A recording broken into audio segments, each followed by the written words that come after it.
Bienvenidos a la cuarta temporada de Unidos por el Diseño. Soy su host, Verónica Alvarado, creadora de Diseño UNE, y estoy muy emocionada de presentarles un espacio donde hablaremos sobre creatividad, diseño en sus diferentes especialidades, innovación, emprendimiento, negocios y tendencias, entre otros temas relacionados. Aquí nos unimos a través del diseño para explorar nuevas ideas, aprender de los mejores de la industria y conectarnos con una comunidad de mentes creativas. Así que únanse a mí cada semana mientras conversamos con expertos, compartimos historias inspiradoras y descubrimos juntos cómo el diseño puede transformar el mundo que nos rodea.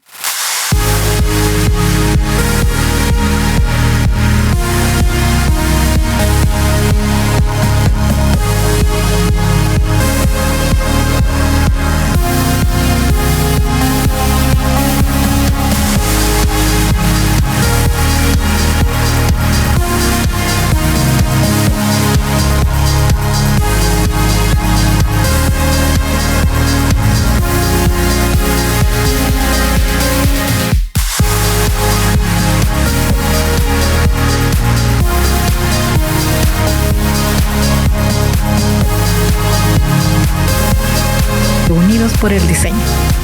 Y seguimos con el libro de este mes, Creatividad S.A. Entre el episodio anterior del libro y pasan varias cosas. George Lucas se divorcia de su esposa y eso también pone en riesgo el capital de Lucasfilm y de todos sus proyectos. Entonces hay una gran cantidad de situaciones y de negociaciones entre los fundadores de Pixar y pues obviamente entra de una manera más fuerte y contundente Steve Jobs. Incluso le pide su cargo a nuestro querido autor, pero pues Ed no se dejó. Y tal cual él lo dice en el texto, Steve estaba pidiendo mi cargo porque decía que en 2 años yo iba a poder llevar la empresa y negociar como él, pero no aceptó. Así que bueno, luego de diferentes alianzas, negociaciones, que entró también en juego otra persona que se formó en la escuela que creó Walt Disney, se va conformando un equipo distinto, también con una tecnología más avanzada. Así que bueno, seguimos. Una meta precisa. Para forzar un aprendizaje rápido, no hay nada como la ignorancia combinada con una imperiosa necesidad de éxito. Lo sé por propia experiencia.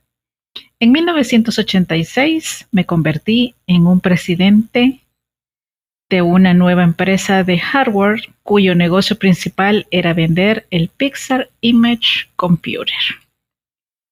El único problema era que yo no sabía lo que estaba haciendo. Vista desde fuera, Pixar parecía probablemente la típica startup de Silicon Valley.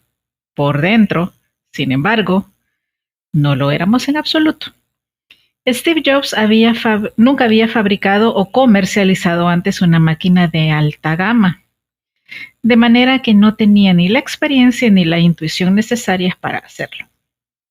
Carecíamos de vendedores y de gente de marketing, y no teníamos ni idea de dónde encontrarlos. Steve, Albie Ray, Smith, John Lasseter y yo no sabíamos una palabra de cómo dirigir la clase de negocio que acabábamos de empezar. Nos estábamos hundiendo. Yo estaba acostumbrado a trabajar con un presupuesto y nunca había sido responsable de la cuenta de pérdidas y ganancias. No sabía gestionar un inventario, ni cómo asegurar la calidad, ni ninguna de las demás cosas que una empresa que pretende vender productos debe dominar. No sabiendo más a dónde recurrir, recuerdo haber comprado un ejemplar de un libro para sobrevivir financieramente. un libro de gestión muy popular entonces y que devoré de una sentada. Leí muchos de esos libros y me propuse convertirme en un gestor mejor y más eficaz. La mayoría, según pude ver, vendía una especie de simplicidad que parecía dañina, aunque ofrecía una falsa seguridad. Estos libros estaban llenos de frases pegadizas del tipo atrévase a fracasar o siga a la gente y la gente le seguirá a usted o foco, foco, foco. Este último era mi ejemplo favorito de antiayuda. Cuando le escuchaba, la gente asiente con la cabeza como si se le acabase de ofrecer una gran verdad sin caer en la cuenta de que se está desviando del problema más grave, decidir en qué se debería centrar. En este consejo no hay nada que me proporcione la menor idea acerca de cuál debería de ser mi foco de atención o cómo aplicar mi energía en él. Acaba siendo un consejo sin sentido. Esos eslóganes se ofrecían como conclusiones, como sabiduría, y puede que lo fueran, pero ninguno de ellos me dio la menor clave sobre qué hacer o en qué centrar mi atención. Una de las cosas que debíamos resolver durante los primeros días de Pixar era el yin y el yang de trabajar con Steve. Su determinación de triunfo y su predisposición a pensar a lo grande eran muchas veces estimulantes.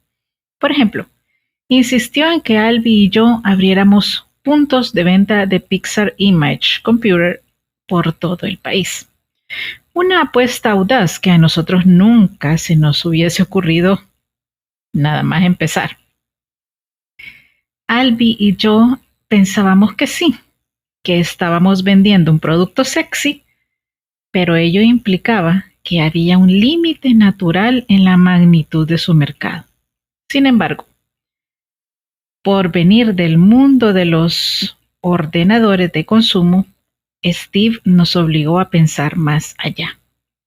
Si teníamos que vender eso, razonaba, necesitábamos tener presencia a escala nacional.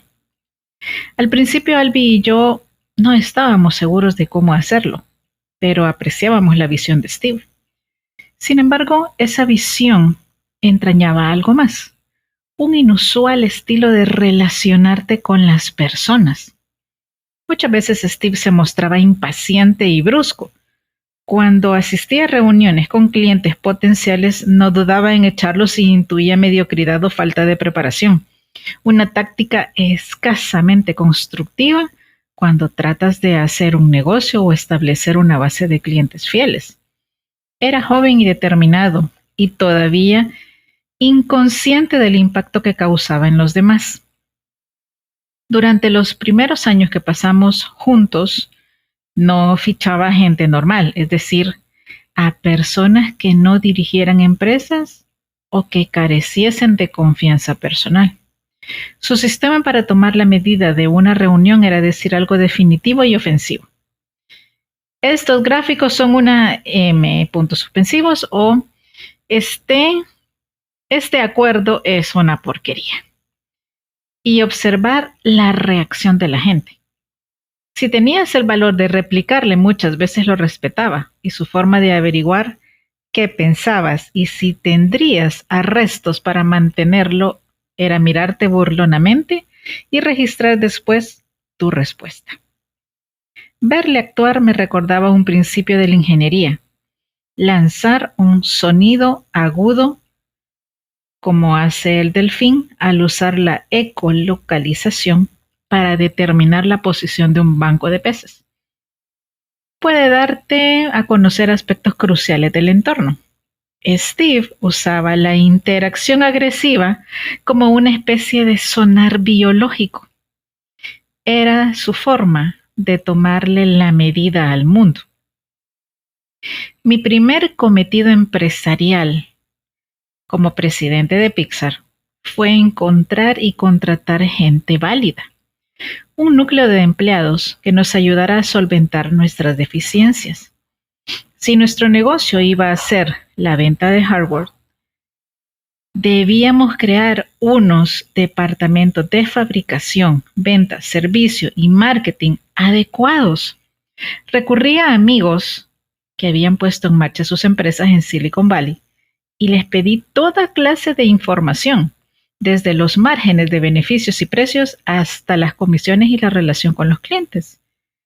Aunque fueron generosos con sus consejos, la lección más valiosa que obtuve me llegó de los fallos de tales consejos. La primera cuestión fue muy básica. ¿Cómo saber cuánto debíamos cobrar por nuestra máquina? Los presidentes de Sun y Silicon Graphics me dijeron que empezase con una cifra alta. Si empiezas alto, dijeron, siempre puedes reducir el precio. Si lo ofertas a la baja y más tarde necesitas subir el precio, únicamente conseguirás disgustar a los clientes. De manera que, de acuerdo con los márgenes de beneficio que buscábamos, decidimos poner un precio de $122,000 por unidad. Grave error. El Pixar Image Computer se ganó de inmediato fama de ser potente pero demasiado caro.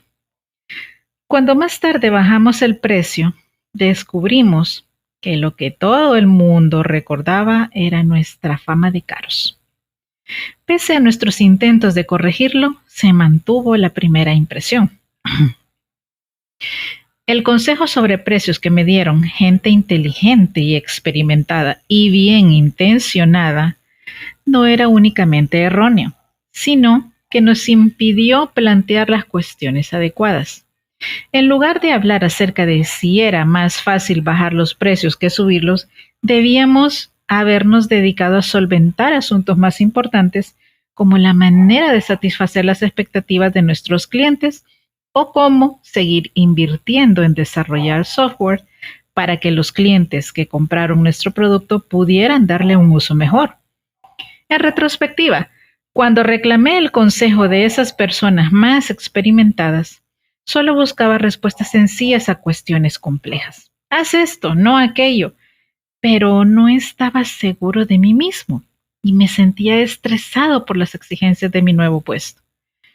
Pero las respuestas simples, como el consejo sobre precios empieza alto, tan seductor en su racionalidad, me distrajeron y me impidieron plantear preguntas más fundamentales.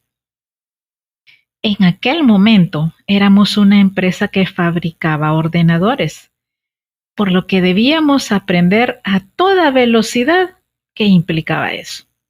Fue entonces cuando recibí una de las lecciones más valiosas de mis primeros días en Pixar.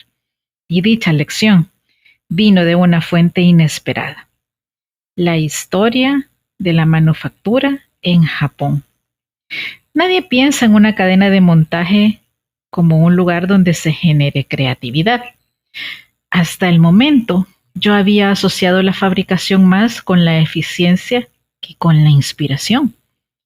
Pero no tardé en descubrir que los japoneses habían encontrado la manera de hacer que la producción fuera una labor creativa en la que participaran los trabajadores. Una idea radical y contra toda intuición en aquella época. De hecho, los japoneses tenían mucho que enseñarme sobre cómo construir un entorno creativo.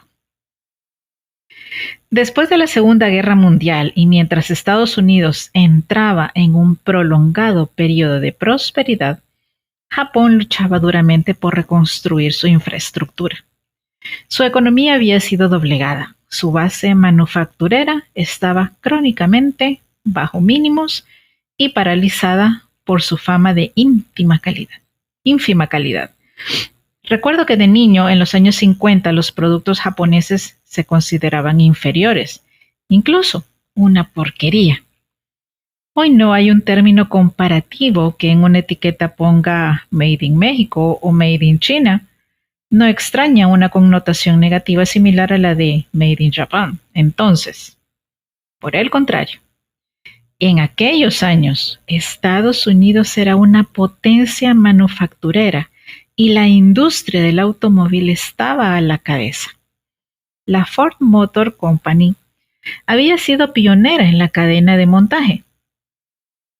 y avanzaba suavemente, lo cual era crucial para producir grandes cantidades de productos a precios bajos y que, en efecto, revolucionó el proceso de fabricación.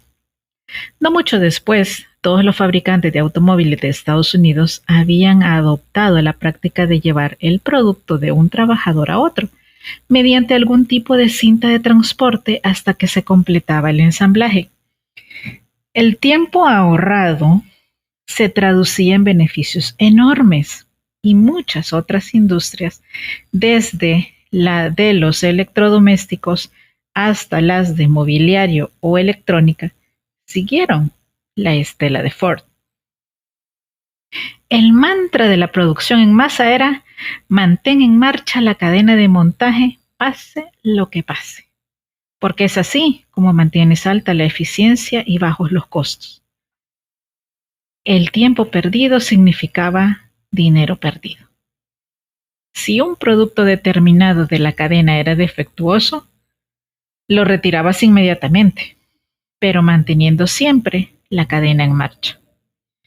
Para asegurarse de que el resto de los productos estaban bien, se dependía de los inspectores del control de calidad. Prevalecía la jerarquía. Únicamente a los directivos de rango superior se les concedía la facultad de parar la cadena. Pero en 1947, un estadounidense que trabajaba en Japón le dio la vuelta a esa forma de pensar. Se llamaba Edward Deming y era un estadístico famoso por su conocimiento del control de calidad. A petición del ejército de Estados Unidos se trasladó a Asia para ayudar a planificar el censo de los japoneses de 1951. Una vez allí se involucró profundamente en las tareas de reconstrucción y terminó enseñando a centenares de ingenieros, directivos y profesores japoneses sus teorías acerca de la mejora de la productividad. Entre los que fueron a escuchar sus ideas se encontraba Akio Morita, el cofundador de Sony, una de las muchas empresas japonesas que aplicaron sus conceptos y obtuvieron su recompensa. Por aquellas fechas, Toyota también instituyó formas radicalmente nuevas de entender la producción, de acuerdo con la filosofía de Deming. Más tarde, se acuñarían algunas frases para describir esos planteamientos revolucionarios: producción justo a tiempo o control de calidad total.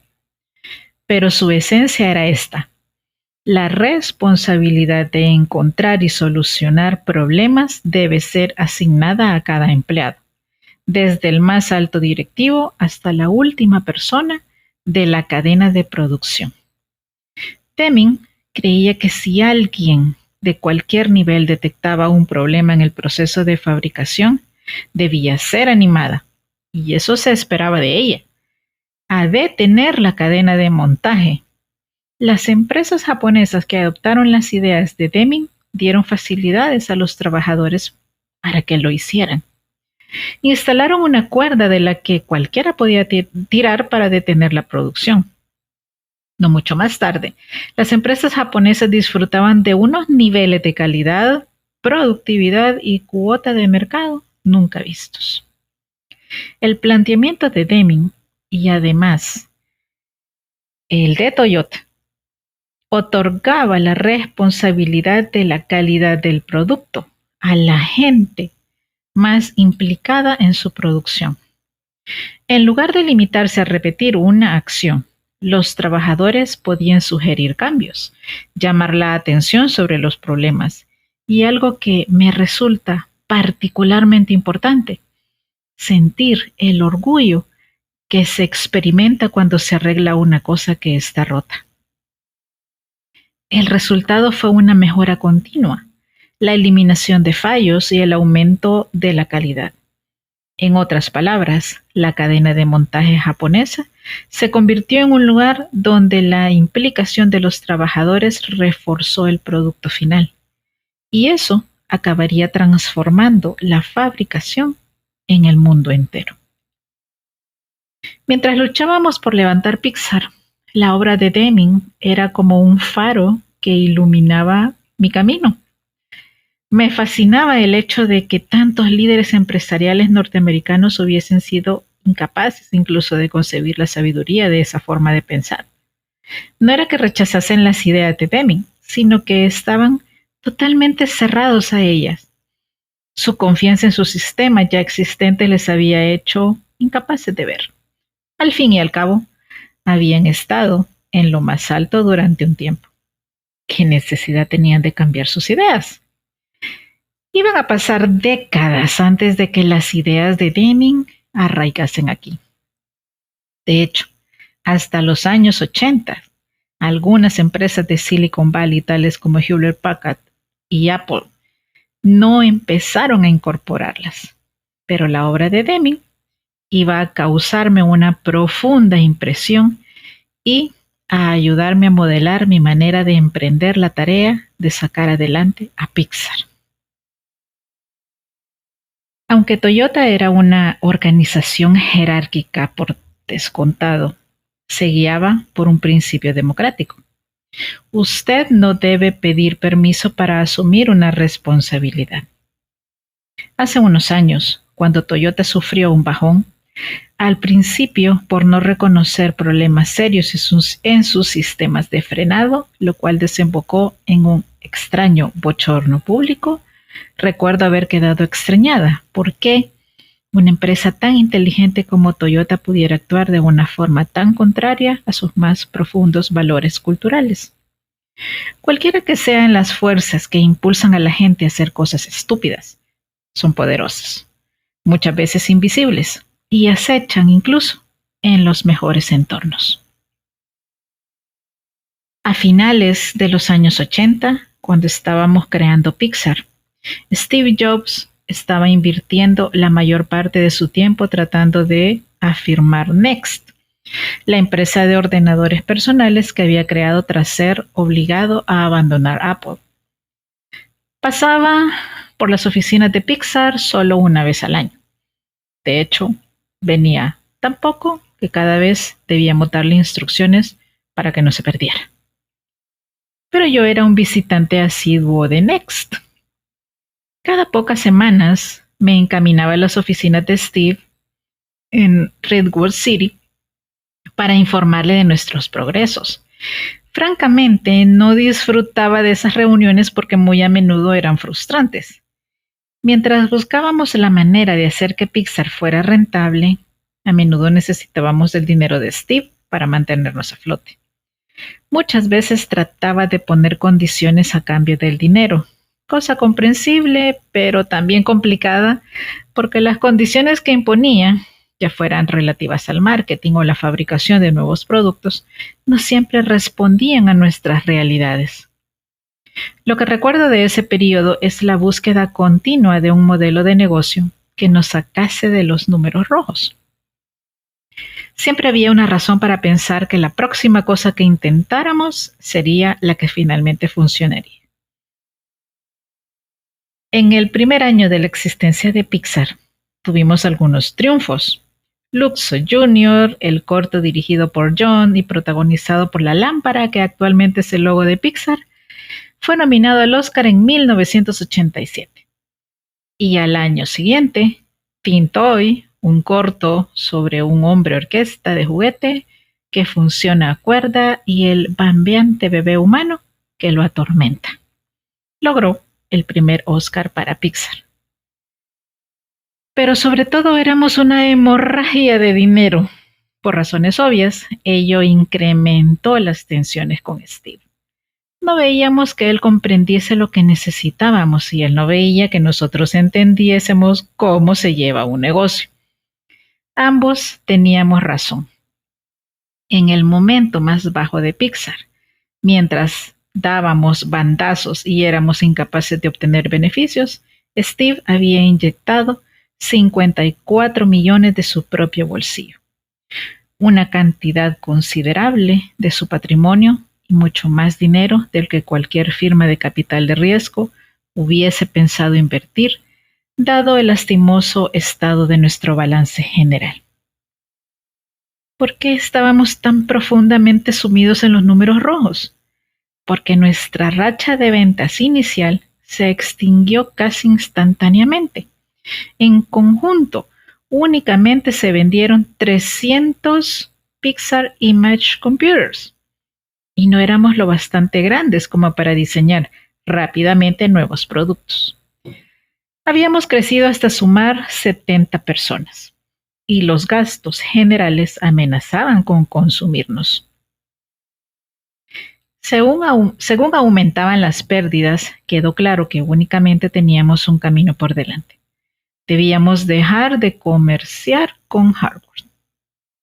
Después de intentarlo todo para ofrecer nuestro Pixar Image Computer, finalmente hubimos de asumir el hecho de que vender hardware no nos iba a permitir continuar.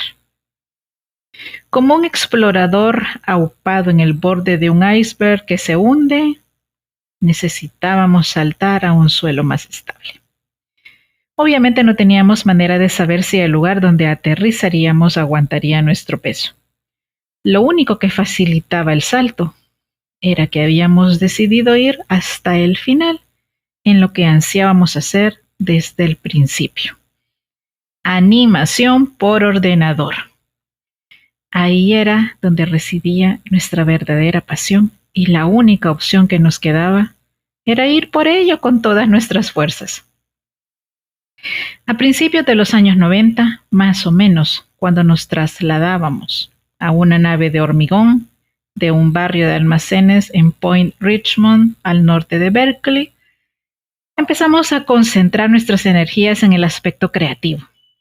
Al principio, hicimos anuncios para el chicle Trident y el zumo de naranja tropicana, y casi de inmediato ganamos premios por nuestros contenidos creativos.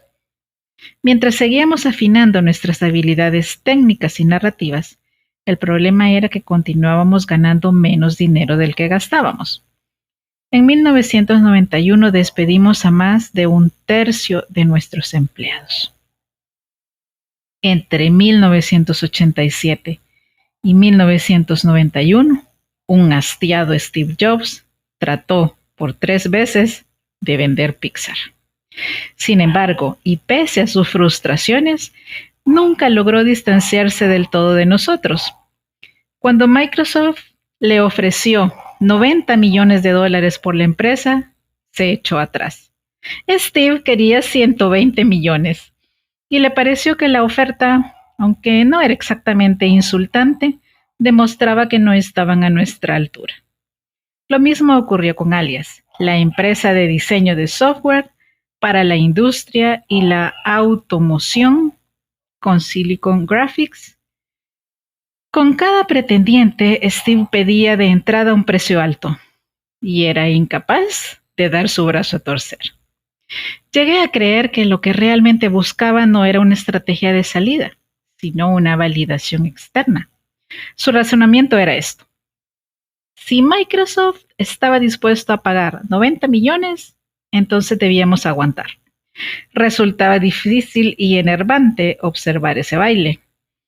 Pixar no hubiera podido sobrevivir sin Steve, pero más de una vez durante aquellos años no estuve seguro de si sobreviviríamos con él. Podía ser brillante e inspirador, capaz de sumergirse profunda e inteligentemente en cualquier problema que nos surgiese. Pero también podía ser imposible, desdeñoso, condescendiente, amenazador e incluso acosador. Quizá más preocupante, desde el punto de vista de la gestión, era el hecho de que exhibiera tan poca empatía. En aquel estadio de su vida, era sencillamente incapaz de ponerse en el lugar de otras personas y su sentido del humor era inexistente.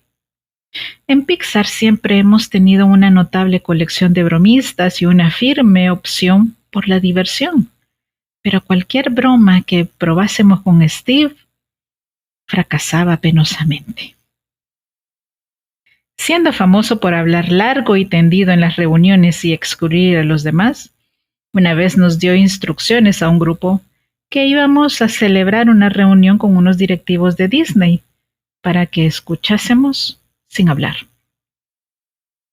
La ironía era tan obvia que no pude evitar decir: de acuerdo, Steve, trataré de controlarme. Todos los presentes se echaron a reír, pero él no esbozó ni una sonrisa. Entonces fuimos a la reunión y Steve presidió la sesión durante 1 hora sin apenas dejar terminar una frase a la gente de Disney. Bueno, interesante, intenso, como se dan cuenta. Bueno, continuamos la próxima semana con este excelente libro de Ed Catmull. Como siempre les digo, abrazos, bendiciones y nos escuchamos pronto. Hasta luego.